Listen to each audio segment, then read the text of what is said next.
অতিরিক্ত দুধ চা খেলে জেনে নিন আপনি কী সমস্যায় পড়তে পারেন। ১. ওজন বাড়তে পারে।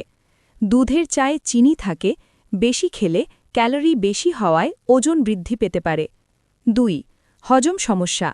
অনেক দুধ খেলে কিছু মানুষের জন্য বদহজম বা গ্যাস্ট্রিকের সমস্যা হতে পারে। ৩. ল্যাকটোজ সংবেদনশীলতা। যাদের দুধ হজম হয় না তাদের পেটে ফুলে গ্যাস বা ডায়রিয়া হতে পারে। ৪. রক্তের চিনির মাত্রা বেড়ে যাওয়া। চিনি মেশানো দুধ চা বেশি খেলে রক্তে সুগার বেশি হতে পারে। ৫. হাড় ও দাঁতের জন্য প্রভাব।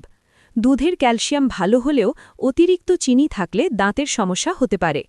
৬. ঘুমের ওপর প্রভাব। বেশি চা খেলে ক্যাফেইনের কারণে ঘুম সমস্যা হতে পারে। টিপস: দিনে ১ থেকে ২ কাপ দুধ চা ঠিক আছে, বেশি না খাওয়াই ভালো। চা কম চিনি বা স্কিমড মিল্ক ব্যবহার করলে সমস্যা কম হয়।